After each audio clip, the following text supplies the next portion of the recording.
Bismillahirrahmanirrahim. Bismillahirrahmanirrahim. Assalamualaikum warahmatullahi wabarakatuh. Alhamdulillah, syukur nikmat pada pagi jelang siang hari ini kita dapat berkumpul di tempat yang penuh berkah dalam keadaan sehat walafiat. Salawat salam kita sampaikan kepada baginda kita Nabi besar Muhammad sallallahu alaihi wasallam. Terima kasih waktunya. Alhamdulillah, saya bersyukur hari ini bisa duduk lagi, bisa bersilaturahim lagi dengan ibu-ibu yang ada di Az-Zikra Galaksi. Rasanya rindu juga saya berhadapan dengan ibu-ibu calon-calon penghuni surga. Alhamdulillah. Gimana kabarnya, sehat Bu? Alhamdulillah. Mudah-mudahan pertemuan kita adalah pertemuan yang insya Allah penuh dengan kebaikan. Jamaah sekalian, hari ini hari spesial karena halal bihalal Majlis Az-Zikra. Betul ya? Kelihatan dari wajahnya, kayaknya wajahnya tuh kayak kekenyangan gitu ya, karena habis halal bihalal. Karena halal bihalal identik dengan adanya makanan. Nggak apa-apa, seneng berkumpul, kangen ketemu lagi ya. Alhamdulillah. Jamaah sekalian, halal bihalal, rasanya belum terlambat kalau saya ingin mengucapkan minal aidin wal faizin wal makbulin kullu amin wa antum bi khair. Taqabbalallahu minna wa minkum, taqabbal ya karim. Mudah-mudahan semua amal ibadah kita kemarin di bulan Ramadan diterima oleh Allah Subhanahu wa taala. Tinggal sekarang saatnya kita berhalal bihalal, kita buka pengajian lagi, aktivitas kembali, sehingga Allah jadikan kita hamba Allah yang bertambah takwa. Jamaah sekalian, alhamdulillah, bersyukur ketika masuk bulan Rajab kita udah minta doa sama Allah. Allahumma barik lana, bukan fima rozaqtana, itu mah udah tadi. Allahumma barik lana fi Rajaba wa Sya'bana wa ballighna Ramadan. Ya Allah, berkahkan kami di bulan Rajab, bulan Sya'ban, dan panjangkan umur kami sampai dengan bulan Ramadan. Itu doa kita ketika di bulan Rajab. Sya'ban, Ramadan merasakan kita. Alhamdulillah, ketika di bulan Ramadan ngerasain bulan Syawal, maka di bulan Syawal kita juga berdoa sama Allah, karena senjata kita itu memang doa. Ad-du'a usilahul mu'min, doa kita, senjata kita adalah berdoa. Ketika masuk di bulan Syawal, angkat tangan lagi kita doa sama Allah. Allahumma ya mu'idal a'yad, a'id alainal a'yad birridha wal imdad wal hana wal ghufran. Sering kita dengar qasidah itu ya Bu ya. Ternyata itu doa. Allahumma ya Allah ya mu'idal a'yad, yang suka, ya mu'idal a'yad, yang memberikan hari raya, karena hari raya miliknya Allah. Allahumma ya mu'idal a'yad, yang mengulang-ulang hari raya. A'id alainal a'yad, berikan kami ulangan hari raya. Ketika kami sudah bisa merasakan kemarin lebaran, izinkan kami ke depan bisa merasakan lagi lebaran, bisa merasakan lagi hari raya berikutnya. Ya mu'idal a'yad, a'id alainal a'yad. Tapi birridha wal imdad wal hana wal ghufran, mintanya 4. Pengen merasakan ulangan hari raya berikutnya, tapi yang pertama birridha, dengan ridhomu, dengan ridho Allah. Kita kalau mendapatkan ridho, udah tenang hidup kita. Bu, suami kalau ridho sama istri, ketika istri meninggal dunia, suami mengatakan aku ridho kepadamu, maka jaminan surga sudah dimiliki oleh istri tersebut. Kalau seorang suami ketika istrinya meninggal dunia, suami mengatakan aku ridho kepadamu, maka surga sudah di tangan seorang istri. Cuma kayaknya kalau mendapatkan itu istri harus pulang duluan. Ya, ibu pengennya ibu duluan apa suami duluan? siapa aja, yang penting husnul khatimah gitu ya. Ridho orang tua, ketika anak mendapatkan ridho dari orang tuanya, hidupnya berkah. Uang banyak, jabatan tinggi, mobilnya bagus-bagus, tapi kalau nggak dapat ridho orang tua, sia-sia. Tapi anak ya segitu-gitunya, seada-adanya, tapi dapat ridho dari orang tua, ridhollah fi ridhol walidain, hidupnya bakal berkah.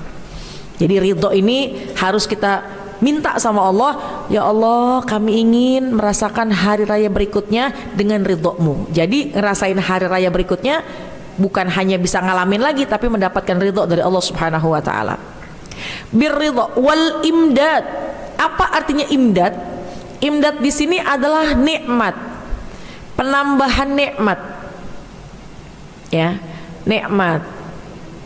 Namanya nikmat itu diantaranya punya duit, mau lebaran bisa buat beli nastar, mau lebaran bisa buat bikin ketupat, punya duit buat bagi-bagi, itu diantara nikmat. Juga punya badan sehat, bisa ibadah, itu nikmat. Ya, imdad di sini adalah kita mendapatkan, kita bisa merasakan hari raya berikutnya dengan kenikmatan dari Allah Subhanahu wa taala. Wal hana, apa itu hana? Dengan bahagia. Duit banyak kalau nggak bahagia di hari lebaran nggak ada artinya. Tapi kita ngerasain lebaran hari raya berikutnya dengan ridho Allah, dengan rizkinya ada, dan juga hati bahagia. Wal ghufran, dan dengan ampunan dosa dari Allah Subhanahu wa ta'ala. Nah ini doa yang kita panjatkan di bulan Syawal agar kelak kita bisa merasakan lagi di bulan-bulan berikutnya. Tahun-tahun berikutnya kita bisa merasakan lagi Idul Fitri ataupun Idul Adha. Masih bulan Syawal Bu, silahkan. Yang hari ini puasa alhamdulillah. Tapi karena sudah mungkin di share di grup, hari ini halal bihalal, makan-makan, jadi nggak pakai puasa dulu. Masih ada beberapa hari kemudian enggak pun, yang nggak apa-apa karena puasa sunnah. Tapi kita niatkan insya Allah selama bulan Syawal kita minta sama Allah tahun depan, tahun-tahun berikutnya kita bisa merasakan lagi hari raya dengan ridha Allah, dengan kenikmatan, dengan kebahagiaan, dan juga dengan ampunan dari Allah Subhanahu wa ta'ala. Doa selalu yang kita minta. Jamaah sekalian, ada sebuah ungkapan sebelum masuk ke tema tentang Quran, ada sebuah ungkapan dari baginda Rasulullah sallallahu alaihi wasallam.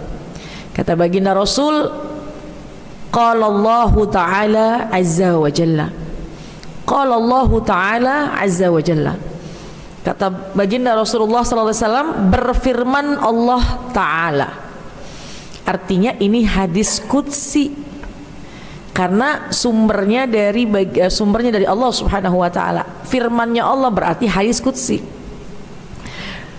Qala Rasulullah sallallahu alaihi wasallam, bersabda Rasulullah sallallahu alaihi wasallam, diriwayatkan dari Imam Ahmad.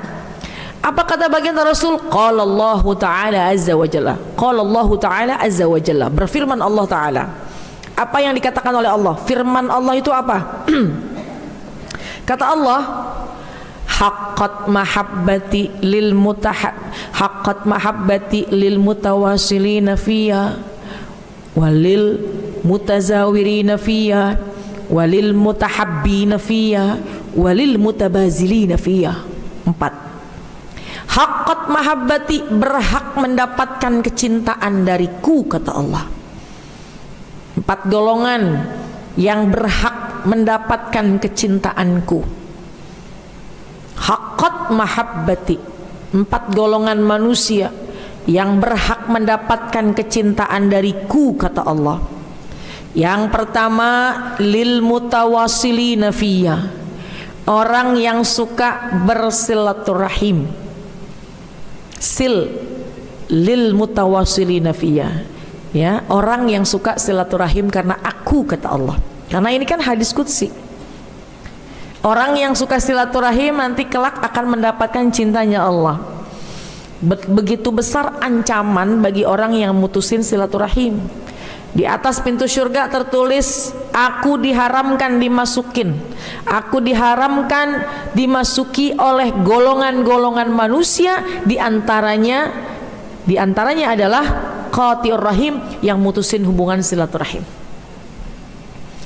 Jadi diancam kita, kalau kita memutuskan silaturahim, maka kelak dilarang kita masuk ke dalam surga. Naudzubillah min dzalik. Yuk jadikan momentum bulan Syawal ini adalah bulan di mana kita untuk menyambung tali silaturahim. Yang akur dijaga keakurannya. Yang sedang berselisih, ayo berdamai. Insya Allah kalau kita bersilaturahim, maka Allah akan cinta kepada kita. Ada orang yang mengatakan, ustazah saya udah baik sama dia, saya udah damai, cuma dia yang begitu, dia masih gak mau senyum sama saya, dia masih melengos sama saya. Bu, kita mesti bagaimana? Kalau ada orang senyum sama kita, kita senyum balik, betul? Kalau ada orang senyum kita, kalau ada orang baik sama kita, kalau ada orang cubit kita cubit balik. Kalau ada orang cubit kita, jangan cubit, karena itu sebuah kezoliman. Kebaikan dibalas kebaikan, tapi kezoliman jangan dibalas kezoliman. Dia mutusin silaturahim, biarkan dia, tapi kita tidak. Yang penting kita selalu menyambung silaturahim agar mendapatkan cintanya Allah Subhanahu wa ta'ala. Ini yang pertama, berhak mendapatkan kecintaan dariku orang yang suka silaturahim, niatnya karena aku, kata Allah. Yang kedua, walil mutazawwirina fiyya, akan mendapatkan kecintaanku orang yang suka kunjung mengunjungi karena aku, kata Allah. Zur, berkunjung. Makanya kita kalau ke Mekah itu dikatakan ziarah. Ziarah itu kita berkunjung, ya. Jadi bukan artinya kita ziarah ke makam, hanya ke makam kuburan saja, bukan. Ziarah itu dari maknanya, bahasa Arabnya itu adalah kunjungan, berkunjung. Walil mutazawwirina fiyya, zur fil amar, berkunjunglah. Artinya apa? Orang akan mendapatkan kecintaannya Allah kalau senang kunjung mengunjungi. Satu masa kita yang berkunjung, satu masa kita dikunjungin. Satu masa kita yang buka pintu, satu masa kita pun yang datang dibuka pintu oleh teman-teman kita. Saling kunjung mengunjungi, niatnya karena aku, kata Allah. Ada orang yang mau nyambung silaturahim ke rumah kerabatnya jauh, bukan ahli ibadah, dosanya banyak. Ketika di perjalanan meninggal dunia, tapi karena niatnya untuk bersilaturahim, mengunjungi keluarga yang jauh, maka dengan asbab itu Allah hapuskan semua dosa-dosanya. Jadi jangan abaikan saling kunjung mengunjungi. Kemarin udah ya Bu ya, di bulan Syawal kita berkunjung ke rumah saudara. Satu ketika saudara datang ke rumah kita, senang kita saling kunjung mengunjungi, kelak nanti Allah akan cinta kepada kita. Yang ketiga, walil mutahabbina fiyya, kata Allah, berhak mendapatkan kecintaanku orang yang saling mencintai satu dengan yang lain karena aku, kata Allah. Niatnya ikhlas lillahi ta'ala, saling mencintai. Maksudnya gimana?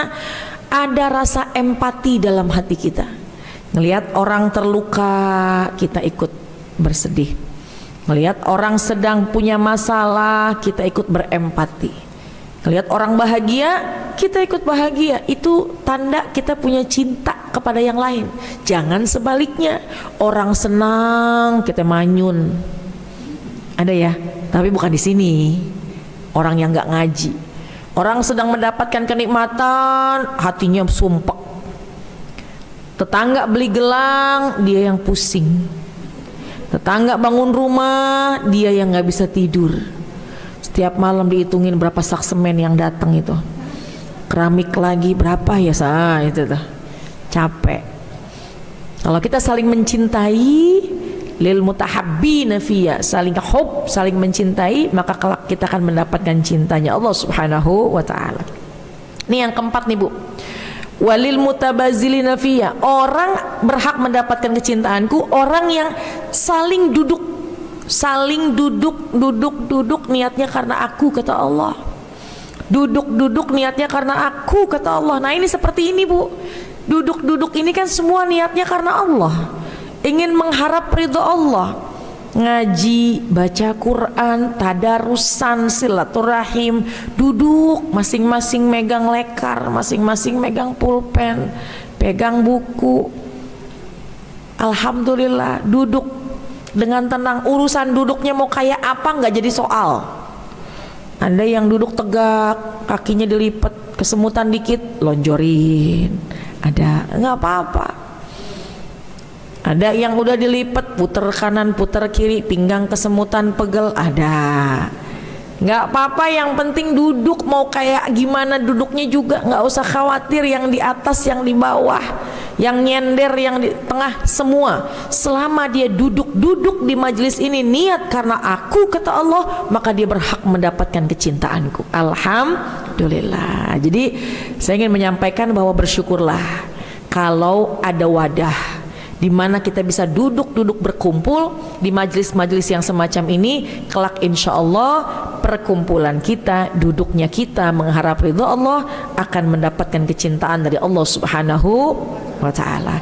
Duduk untuk kajian, duduk untuk tadarusan, duduk yang kayak begini insya Allah kita akan mendapatkan rahmat Allah Subhanahu wa ta'ala. Apalagi biasanya di Az-Zikra ini diawali dengan tadarus, ada baca Quran. Berarti Quran enggak pernah libur dari hari-hari ibu. Betul apa enggak? Alhamdulillah, kelihatan kok wajah-wajah ibu-ibu di Az-Zikra. Kayaknya Ramadan kemarin 10 kali Quran bolak-balik selesai.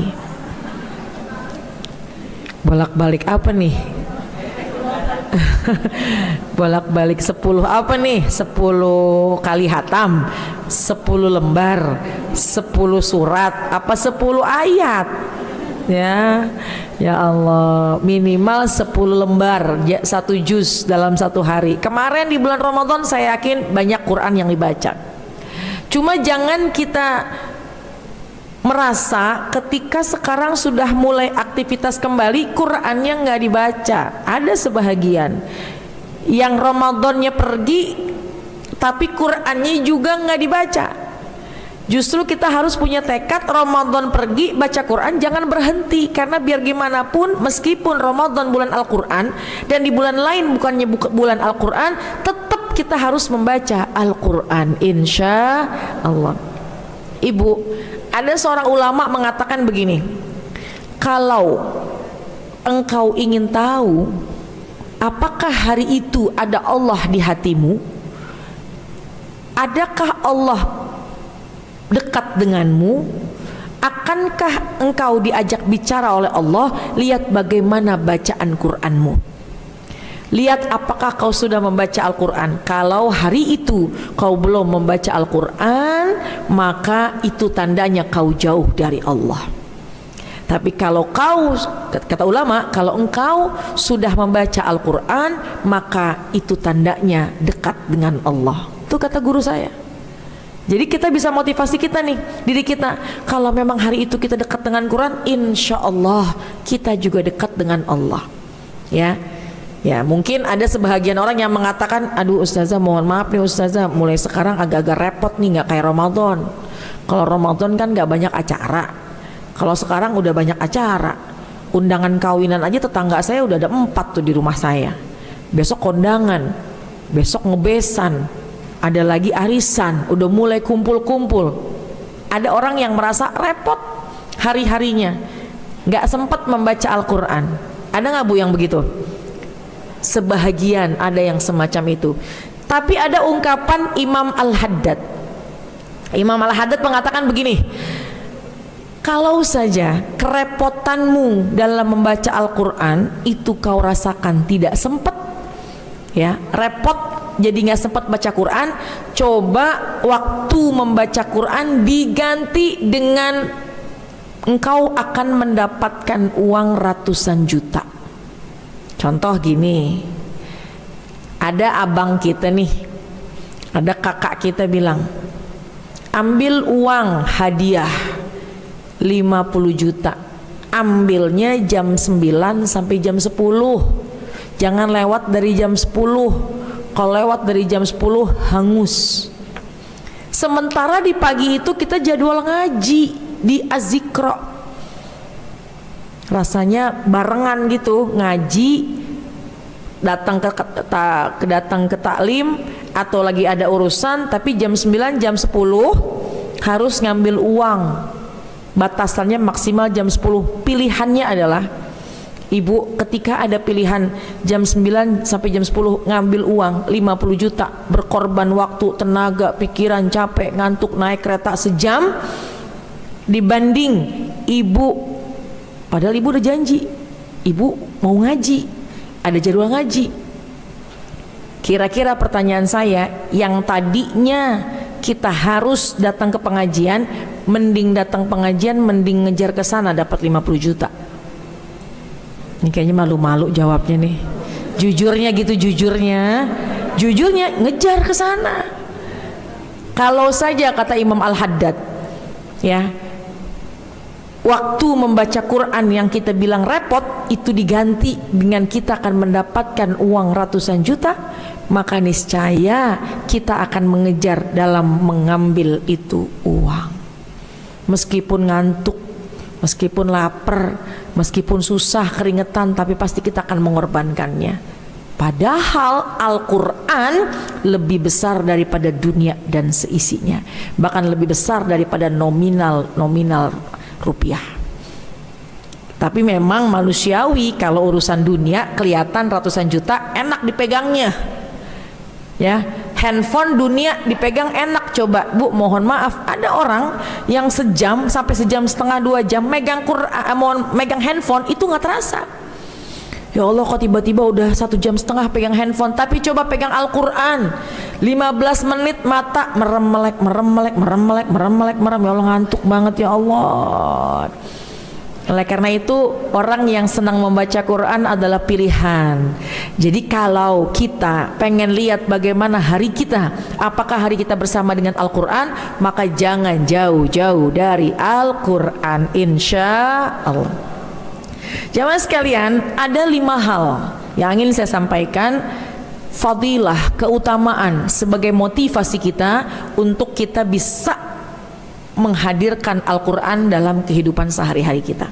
Ya, ada fadilahnya banyak sebenarnya, cuma dalam waktu yang sangat singkat saya coba bagi ada 5. Pertama, Al-Quran akan memberi syafaat. Al-Quran akan memberi pertolongan. Kapan? Di hari kiamat. Ketika nanti hari bergoncang, bumi bergoncang, gunung menumpahkan isinya, mengeluarkan isi gunung, air laut semuanya bertumpahan, gelap, tidak ada cahaya di hari kiamat. Tapi ketika kita suka baca Quran, dijanjikan oleh baginda Rasul, ya'ti yaumal qiyamah syafi'an li ashabih. Nanti dia akan datang kepada kita. Siapa kita? Kita orang yang suka baca Quran, akan datang kepada kita memberi pertolongan. Artinya iqra'ul Quran fa innahu ya'ti yaumal qiyamah syafi'an li ashabih. Bacalah Al-Quran, kelak nanti Al-Quran akan datang di hari kiamat memberikan pertolongan kepada siapa yang membacanya. Bu, yaumil qiyamah itu gelap, betul apa enggak? Emang udah ngerasain? Katanya gelap, menakutkan, suara banyak menderu keras. Otomatis seperti ini, mohon maaf, ada gempa di satu daerah, pasti lampu dimati-matiin, gelap. Ada kendala masalah alam gitu ya, pasti banjir misalnya, lampu dimati-matiin. Itu nggak ada apa-apanya dibanding hari kiamat. Ketika hari kiamat semua rata, gunungnya, lautannya, semuanya mengeluarkan isinya sehingga gelap. Lalu di mana kita ketika kita sedang kegelapan? Kemana arah kita? Bagaimana lampunya? Nggak ada, kita nggak ada penerangan. Tapi ternyata ketika kita sudah memulazamahkan, merutinkan membaca Al-Quran, janjinya Nabi, ketika kita baca Quran, iqra'ul Quran fa innahu, karena nanti kelak Al-Quran ya'ti yaumal qiyamah, akan datang di hari kiamat untuk memberikan syafaat pertolongan kepada siapa yang membaca. Jadi alhamdulillah Quran jangan pakai berhenti dibaca, baca setiap hari sesuai target kita masing-masing. Yang penting jangan kurang setiap hari baca Al-Quran, insya Allah. Ini yang pertama, Quran memberi syafaat. Yang kedua, orang yang membaca Quran adalah keluarganya Allah. Ahlul Quran, ahlullah. Orang yang suka baca Quran keluarganya Allah. Tapi makna keluarga di sini bukan anak, cucu, bukan. Tapi dimaksud ahlullah adalah dekat dengan Allah. Orang yang suka baca Quran maka ia dekat dengan Allah. Kalau sudah dekat dengan Allah, maka niscaya apa yang kita inginkan mudah Allah berikan. Ahlullah, ahlul Quran, ahlullah. Orang yang suka baca Quran maka ia keluarganya Allah atau ia dicinta, dekat oleh Allah. Ya ibu, kalau kita udah dekat sama Allah mah udah enak, hati tenang. Ujian rasanya berat tapi ada jalan keluarnya. Ada kegundahan hati, ada terasa sempit di hati, tiba-tiba langsung lapang. Kenapa? Karena dekat dengan Allah. Itu yang harus kita miliki. Jadi orang yang suka baca Quran dia akan menjadi dekat dengan Allah. Yang ketiga, ia akan senantiasa pada petunjuk. Ia senantiasa mendapatkan petunjuk. Itu yang ketiga. Orang yang suka baca Quran akan senantiasa mendapatkan petunjuk. Ini apalagi lewat dari bulan Ramadan Syawal, di mana Ramadan kita begitu meningkat amal ibadah kita, senang baca Quran kita, bagaimana kita betul-betul senang dengan kebaikan-kebaikan. Jangan sampai keluar dari bulan Ramadan, keluar dari bulan Syawal, balik lagi kita senang dan lalai dalam kemaksiatan. Artinya lalai dalam ibadah dan senang kita kemaksiatan. Ternyata obatnya supaya kita selalu mendapatkan hidayah dengan membaca Al-Quran. Ya. Ini kan gini bu, ibu kan pengen ya kalau kita lagi lempeng hatinya enak, kalau lurus hati itu enak. Tapi kalau misalkan kita lagi agak sedikit khilaf, agak sedikit lupa, maka hati kita nggak tenang.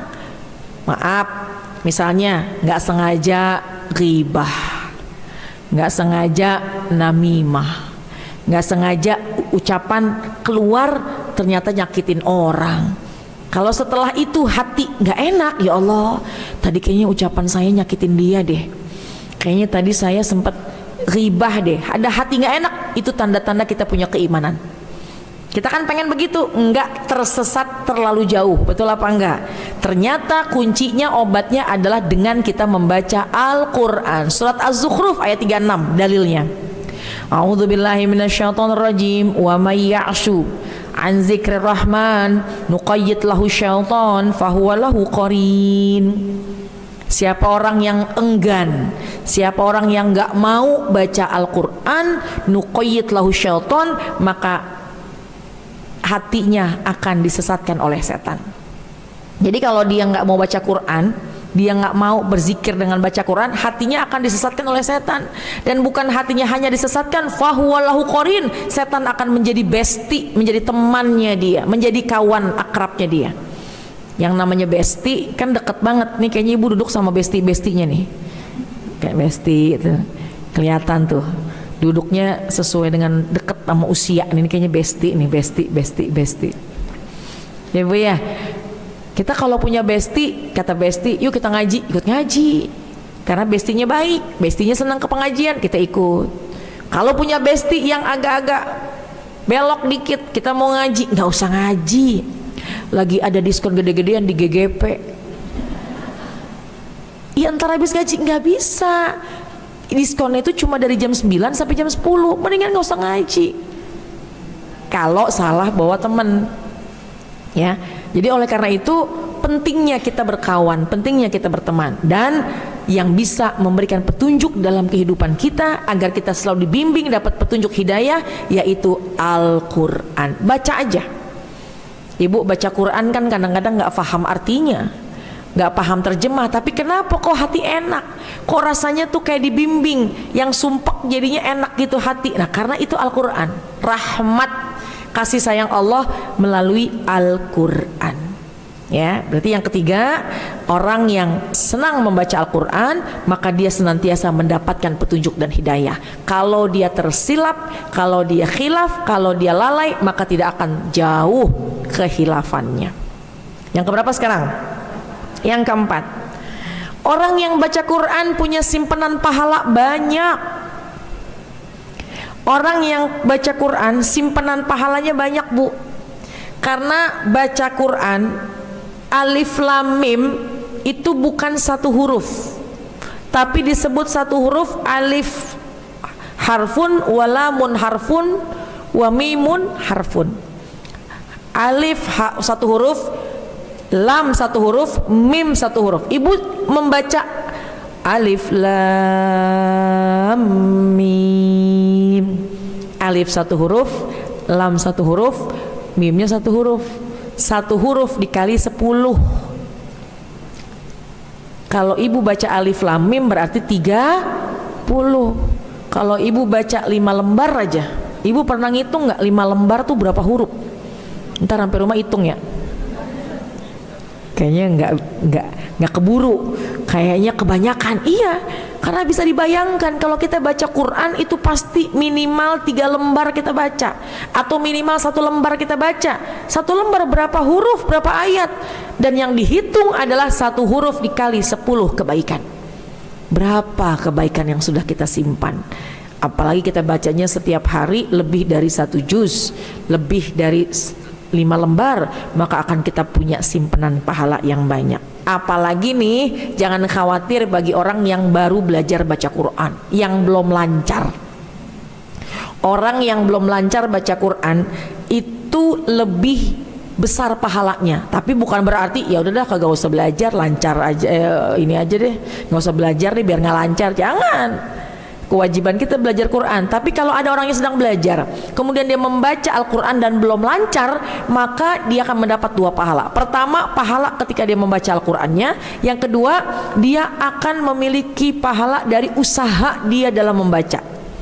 Coba kalau orang misalnya lancar kan, Bu, Yasin wal Qur'anil Hakim, kan gitu ya. Tapi kalau yang terbata-bata, Yasin wal Qur'anil Hakim, gitu ya. Itu satu kata yang dia ucapkan maka terhitung kali 10. Kalau Yasin wal Qur'an dihitung kali 10. Diulang lagi wal Qur'an, wa-nya dihitung berkali-kali. Jadi kalau terbata-bata maka setiap huruf yang dibaca dikali 10. Ini maknanya bukan berarti nggak apa-apa dah nggak lancar, jangan. Artinya ini rahmatnya Allah bagi orang yang belum lancar membaca Al-Quran. Tapi ketika sudah lancar, maka juga insya Allah Allah akan curahkan rahmat kepada mereka. Ya, yang Allah lihat bagaimana kesungguh-sungguhan kita dalam belajar, ingin memperbaiki bacaan kita. Ya, itu yang keberapa, Bu? Yang keempat, pahala banyak bagi orang yang membaca Quran. 1 huruf dikali 10 kali lipat. Berapa banyak, berapa halaman yang kita baca, maka berapa huruf dan dikali 10. Subhanallah. Yang kelima, Al-Quran adalah amalan yang dicinta oleh Allah. Kadang kita suka mencari cara gimana ya supaya Allah cinta sama kita. Amalan apa sih yang paling Allah cinta? Nabi pernah ditanya sama sahabat, Rasul, amalan apa yang paling Allah cinta? Nabi pernah menjawab, birrul walidain, berbakti sama orang tua. Nabi pernah menjawab, as-salatu ala waqtiha, jihadu fi sabilillah. Nabi menjawab sesuai dengan keadaan yang dibutuhkan si penanya. Dan pernah ketika ditanya oleh salah seorang sahabat, Rasul, apa amalan yang paling afdol? Nabi menjawab, al-hal wal murtahil. Amalan apa yang Allah cinta, Rasul? Al-hal wal murtahil. Apa itu artinya?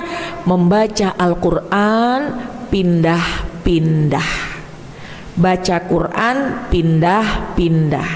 2 penafsiran. 1, pindah-pindah di sini duduknya pindah-pindah. Di rumah, ntar baca di ruang tamu, ntar baca di teras depan, ntar baca di kamar, ntar baca di pojok sini, asalkan tempatnya bersih. Itu diantara cara kita baca Quran pindah-pindah supaya masing-masing tempat yang kita dudukin sedang baca Quran menjadi saksi.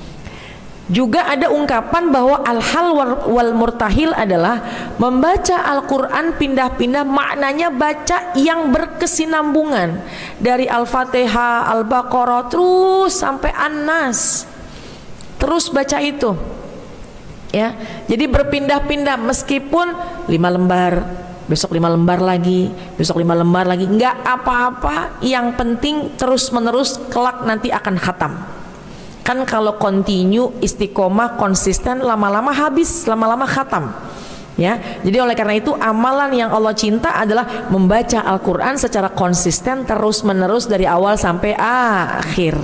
Jadi kalau kita baca Quran Bu, insya Allah satu, Allah akan berikan, Allah akan siapkan syafaat pertolongan buat kita di hari kiamat. Kedua, kita dekat dengan Allah, hari itu kita bersama dengan Allah. Yang ketiga, kita senantiasa mendapatkan petunjuk. Kalaupun kita lalai tersesat, maka tidaklah terlalu jauh kesesatan kita. Yang keempat, kita punya simpanan pahala yang banyak, karena pahala yang dihitung 1 huruf dikali 10 kebaikan. Dan yang kelima, kita melakukan amalan yang sangat dicinta oleh Allah, yaitu membaca Al-Quran. Itu keutamaan. Saya menyampaikan hanya 5 poin aja, tapi begitu banyak sekali, masih banyak lagi dalil-dalil terkait motivasi kita agar kita senang baca Quran. Tapi oleh karena itu dengan 5 ini aja mudah-mudahan bisa menjadikan motivasi kita. Ramadan pergi, baca Quran jangan berhenti. Baik jamaah sekalian, sedikit lagi, nanti mungkin akan ada forum tanya jawab. Jadi gimana caranya supaya kita bisa selalu baca Quran? Saya pernah bertanya sama guru saya, gimana caranya supaya kita bisa baca Quran? Gini, cari waktu yang sekira-kira tidak berganti, dan itu waktu kita bersama dengan Al-Quran. Ibu yang masing-masing tahu kapan waktu yang pas, karena kan masing-masing punya kegiatan beda nih. Ada yang jadi guru, ada yang jadi dokter mungkin, ada yang jadi pengacara mungkin. Kayaknya banyak yang jadi pengacara nih ya, ya kayaknya gitu. Ya, Masya Allah, pengangguran tapi banyak banget acaranya ya. Ya ini masing-masing kita tahu, punya cucu, punya anak, punya kegiatan. Kita pilih dalam satu hari di mana waktu kita yang sekira-kira itu kita jadikan waktu bersama dengan Al-Quran. Contoh, saya bisa waktunya habis subuh setengah jam, jadikan waktu itu kita kunci bersama dengan Quran. Bisanya waktu duha, jadikan waktu itu kita bersama dengan Al-Quran. Bisanya habis sholat fardu, sempatkan setelah sholat fardu minimal Bu, kan sholat fardu sehari berapa kali? Berapa kali? Halo, assalamualaikum. Masih di sini? Kekenyangan kayaknya tadi habis makan ya. 5 waktu dalam sehari. 1 juzuk berapa lembar? Berapa halaman? 10 lah ya, 10. Berarti kalau saja habis sholat fardu baca 2 halaman aja, 2 lembar aja, maka kelak 1 hari beres 1 juzuk. Kata ibu-ibu, iya ustazah kalau nggak ada acara, kadang-kadang habis sholat pengen kondangan, habis sholat pengen tidur, habis sholat ada urusan. Tapi minimal cari waktu yang sekira-kira memang jangan berganti-ganti. Jadikan waktu itu kita bersama dengan Quran. Contoh, maghrib ke isya, suami di masjid atau suami di rumah, tapi jadikan maghrib kita bainal isyain, ya, antara 2 waktu maghrib dan isya, kan dekat waktunya. Pakai mukena, jaga mukena kita, jaga wudhu kita, bacalah Al-Quran. Habis sholat maghrib, sholat ba'diyah, baca Quran. Sempat baca ratib di situ, baca ratibul haddad, ratibul atos, kemudian bacalah Quran. Isya, sholat berjamaah, ba'diyah, lanjutin witir misalnya, sempurnalah waktu maghrib ke isya kita, karena di antara maghrib dan isya ini adalah waktu yang awabin, waktu yang harus sebisa mungkin kita lebih dekat kepada Allah.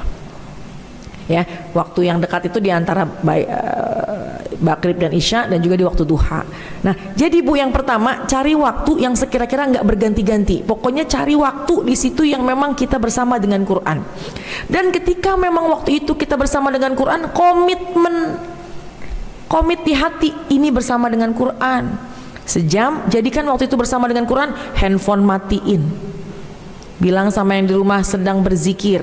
Jadi kita komitmen kalau memang tidak ada dalam keadaan yang sangat penting. Tapi kalau misalnya ada yang sakit, ada yang penting, tentunya kan itu menjadi kekhususan, ya. Jadi mohon maaf nih Bu, kalau lagi baca Quran, HP-nya tutup, jauhin. Kadang-kadang kalau kita baca Quran, handphone bunyi, cling, penasaran. Dibaca Quran, cling, siapa sih? Oh, lihat sebentar. Kanan Quran, kiri HP. Masih pakai mukena, lagi baca Quran, penasaran aja pengen lihat. Tapi lama kelamaan, ya ini pintu masuk nih. Akhirnya yang tadinya lagi baca Quran, oh penting juga nih cuma baca WA doang, tiba-tiba nyender. Quran masih di tangan. Penting. Akhirnya nggak lama kemudian yang ditutup, handphone yang ditutup, apa Quran yang ditutup? Biasanya Quran yang ditutup. Itulah pintu masuknya setan untuk menghambat kita melakukan kebaikan. Nah, jadi oleh karena itu, ketika waktu itu kita bersama dengan Quran, tutup segala hal-hal yang bisa mengganggu, termasuk adalah handphone. Itu yang pertama, ya. Dan yang kedua Bu, kita niatkan, ya, niat itu akan memberikan kemudahan atas segala macam hal. Niat pertama memang innamal a'malu binniyat, tapi kalau kita punya niat, maka Allah akan mudahkan 70 kebaikan, 70 cara. Jadi kita niatkan, ya bismillah, pokoknya mulai hari ini tadi sudah baca-bacaan, setiap hari minimal dapat 5 lembar atau minimal setengah juz, bahkan one day one juz misalnya. Niatkan, niat itu yang bisa memudahkan segala macam rencana-rencana kita. Niat, insya Allah. Kemudian yang terakhir, yang ketiga Bu, sempetin abis sholat, abis baca Quran, sempetin minimal baca Allahummarhamna bil Quran. Kita baca bareng-bareng yuk. Allahumma rahamna bil Quran waj'alhu lana imaman wa nura.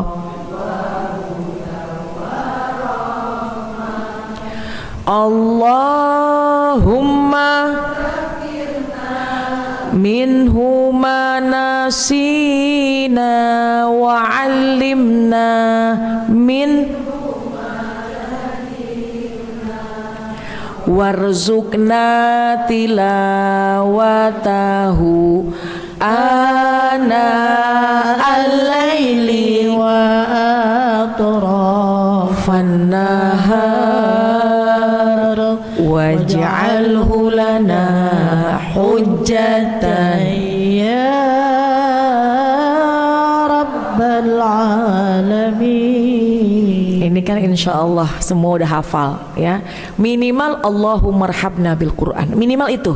Tapi kalau bisa sempurna, alhamdulillah, itu maknanya bagus. Allahummarhamna bil Quran waj'alhu lana imaman wa nuran wa hudaw wa rahmah.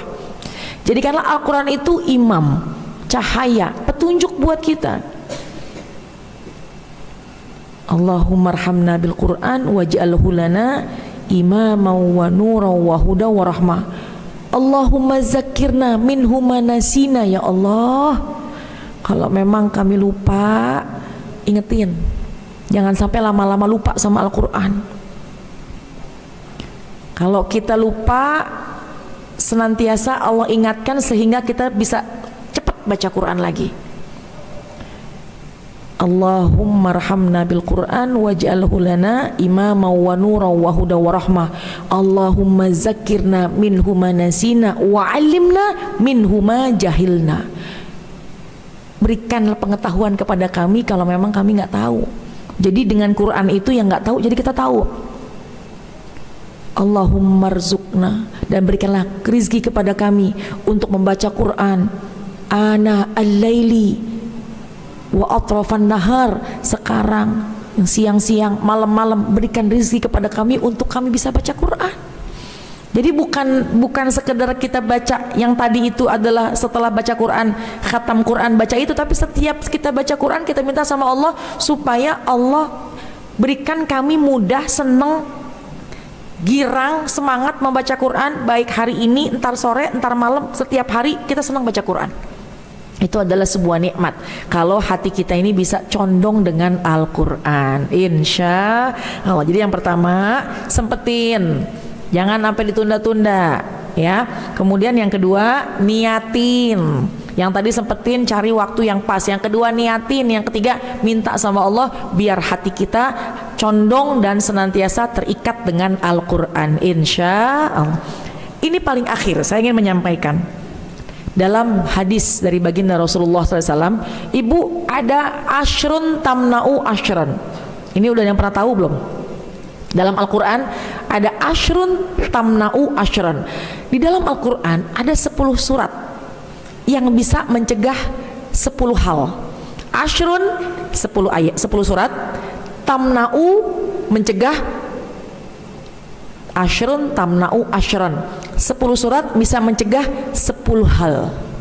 Dan ini sebisa mungkin, kan tadi kita baca 5 halaman, tapi kalau bisa ini kita paham, kita tahu, kalau bisa kita baca setiap hari, karena 10 surat ini bisa mencegah 10 hal. Apa itu? Pertama, suratul Fatihah, surat Al-Fatihah.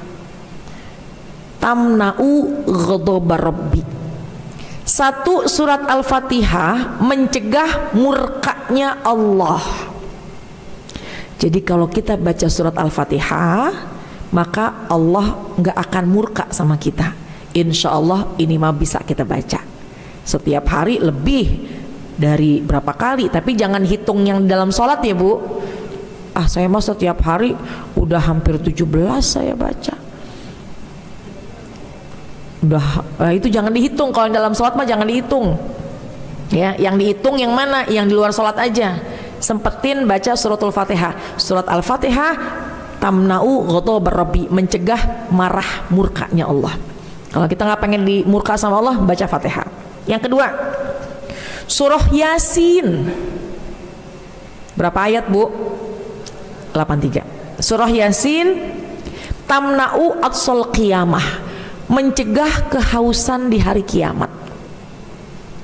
Hari kiamat udahlah gelap, hari kiamat udahlah panas, gersang, mau beli minum nggak ada, orang tokonya hancur semua.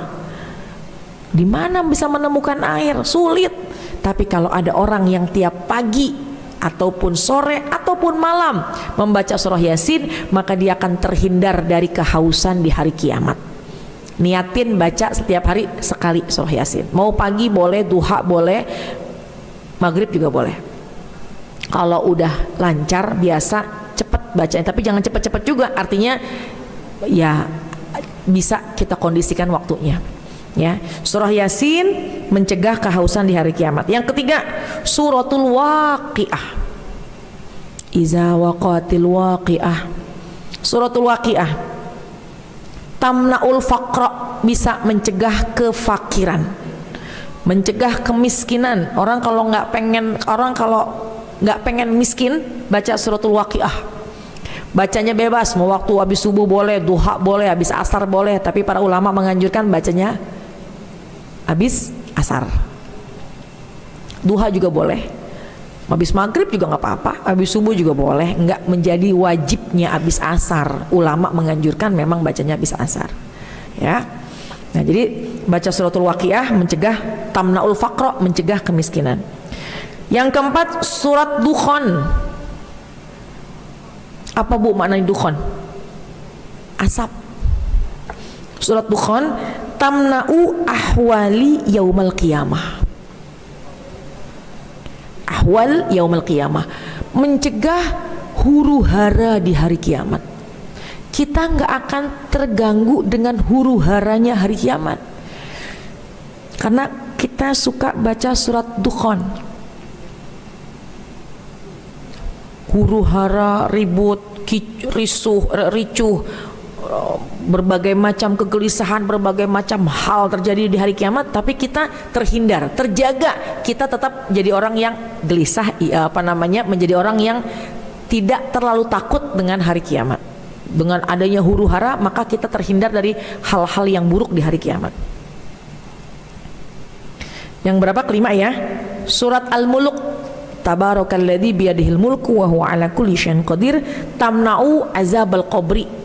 Surat Al-Mulk mencegah azab kubur. Makanya ulama menganjurkan bacanya habis isya atau mau tidur. Tapi mau baca habis maghrib boleh, baca habis asar boleh, waktu duha boleh, silahkan baca. Yang penting setiap hari sempetin baca. Cakepnya sih kalau habis isya atau mau tidur. Kenapa dianjurkan bacanya mau tidur? Karena ketika kita tidur itu separuhnya kematian.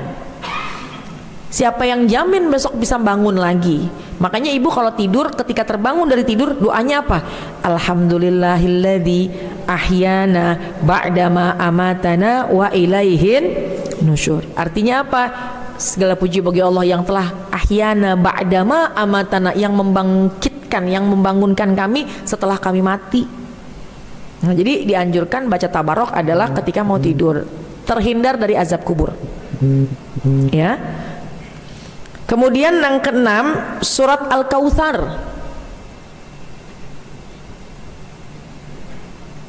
Surat Al-Kautsar tamnaul khusumah, terhindar dari perselisihan. Jadi ketika kita baca surat Al-Kautsar, insya Allah kita terhindar dari permusuhan. Gak ada yang mau musuhin kita, gak ada yang mau benci kita. Kalaupun mohon maaf sekalipun, kalaupun ada yang benci tapi tidak menimbulkan permusuhan. Dan permusuhan bukan timbul dari kita, itu kan termasuk memutuskan silaturahim. Jadi terjaga diri kita ya. Surat Al-Kautsar tamnaul khusumah.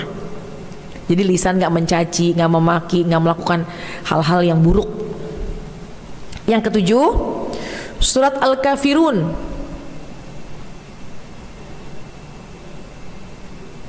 Tamnaul kufra indal maut, menghindari kekafiran ketika meninggal dunia. Orang yang baca surat Al-Kafirun terhindar dari kekafiran, tetap iman Islam dia ketika dia meninggal dunia ya. Jadi tamnaul kufra indal maut, terhindar dari kafir ketika dia meninggal dunia. Ada orang yang mohon maaf, nauzubillah min zalik, dia ngaji tapi hatinya nggak ada keikhlasan. Naudzubillah, mudah-mudahan kita terhindar ya. Ketika meninggal dunia Allah palingkan hatinya. Naudzubillah. Ini yang kita khawatirkan. Karena tujuan hidup kita adalah wafat dalam keadaan husnul khatimah. Nah, jadi diantaranya baca surat Al-Kafirun. Yang kedelapan, surat Al-Ikhlas. Tamnaun nifaq, terhindar dari sifat munafik. Munafik itu banyak caranya, banyak detailnya. Termasuk orang yang munafik, kita tahu ya, tanda-tanda munafik ada berapa? Idza haddasa kazaba, kalau bicara bohong. Wa idza wa'ada akhlafa, wa idza tu'mina khana. Dia berjanji nggak bisa ditepatin, kalau ngomong dia bohong, dikasih amanah dia ingkar. Na'udzubillah min dzalik. Innal munafiqina fi darkil asfali minan nar. Orang munafik berada di dasarnya api neraka. Na'udzubillah. Ya, kita baca selalu surat Al-Ikhlas. Yang kesembilan, surat Al-Falaq. Tamnaul hasad, terhindar dari penyakit hasad. Bahaya nih Bu, penyakit hasad.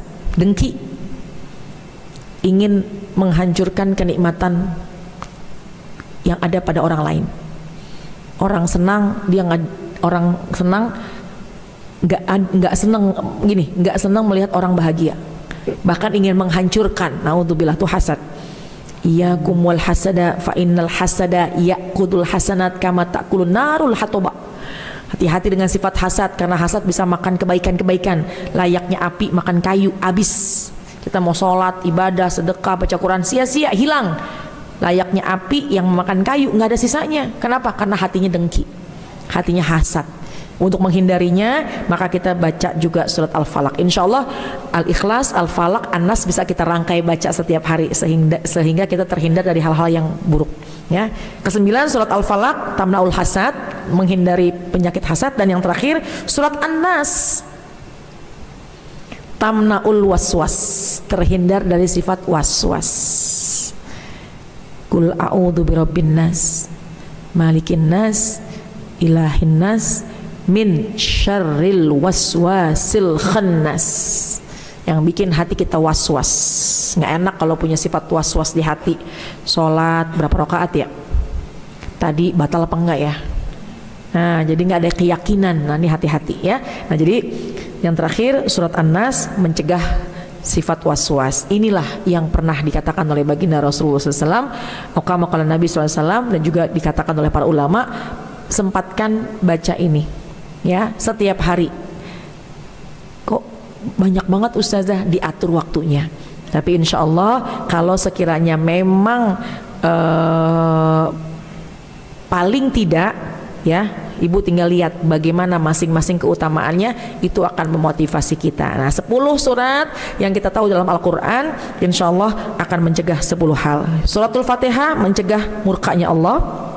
Surah Yasin mencegah kehausan di hari kiamat. Suratul Waqiah mencegah kemiskinan, kefakiran. Surat Dukhan mencegah huru-hara di hari kiamat. Surah Al-Muluk mencegah azab kubur. Surat Kautsar mencegah perselisihan. Surat Kafirun mencegah kafir ketika meninggal dunia. Surat Al-Ikhlas mencegah sifat munafik. Surat Al-Falaq mencegah sifat hasad. Dan surat An-Nas mencegah sifat was-was. Insya Allah bisa lebih semangat lagi kita membaca Quran, lebih dekat dengan Quran, karena Al-Quran adalah syifaan lima fis sudur, menjadi obat buat hati kita, obat zahir batin kita. Insya Allah dengan kita senantiasa baca Quran, dekat dengan Quran, maka hidup kita insya Allah bahagia di dunia wa fil akhirah, istiqomah, selalu mendapatkan petunjuk kapanpun Allah jemput kita dalam keadaan husnul khatimah. Amin ya rabbal alamin. Baik jamaah sekalian, 11.16 mungkin kalau ada yang mau ditanya silakan. Baik, para ibu mungkin ada yang mau bertanya, persilahkan. Ada yang mau bertanya enggak? Kayaknya udah mantap semua nih ya. Oh, ada di paling belakang. Ada. Silakan.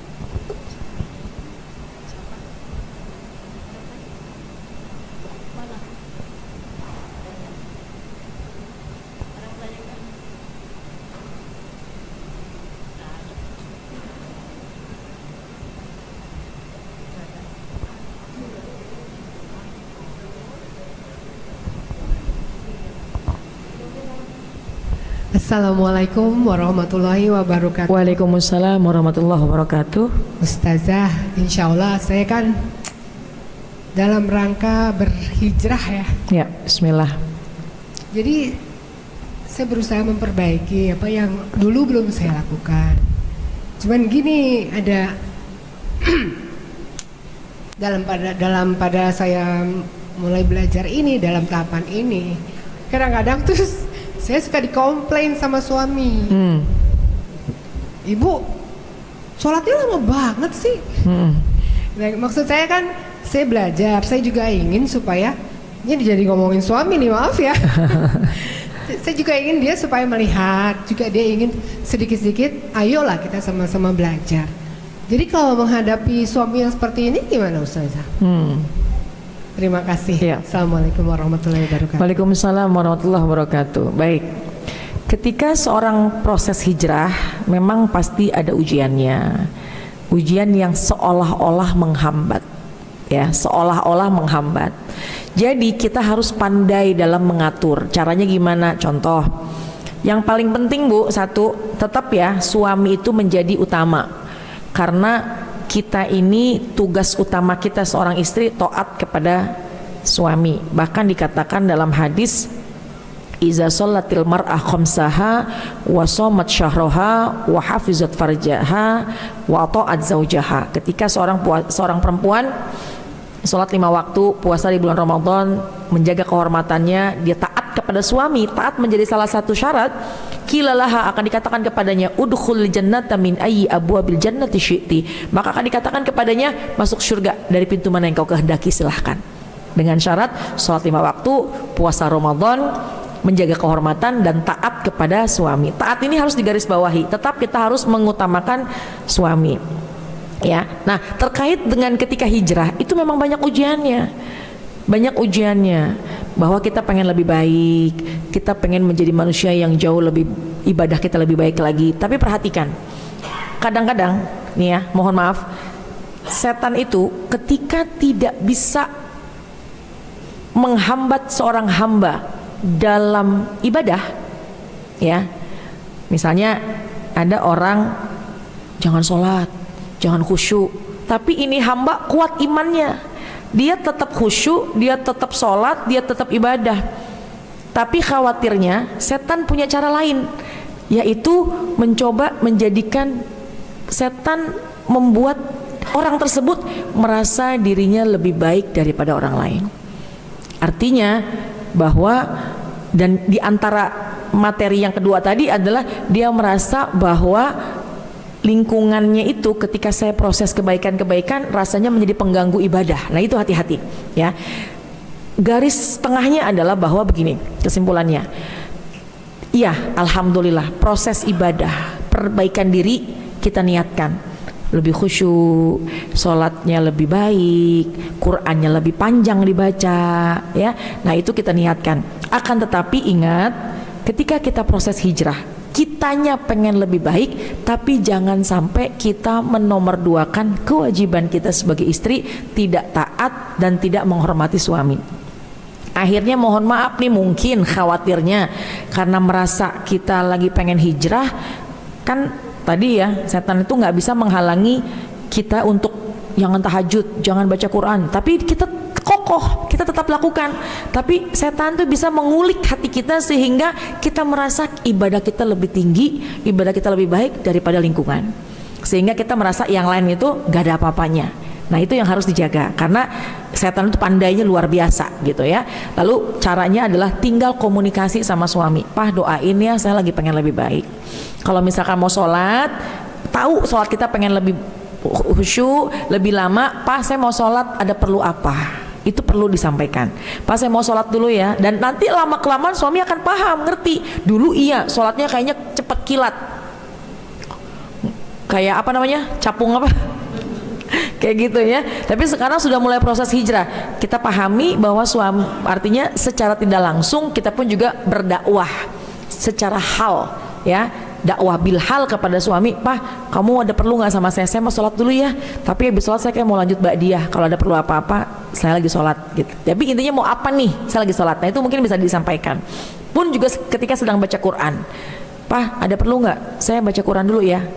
Nah itu satu. Yang kedua, kalau memang suami, mohon maaf, suami ada perlu, maka kewajiban kita taat nomor satu, itu kewajiban kepada suami taat.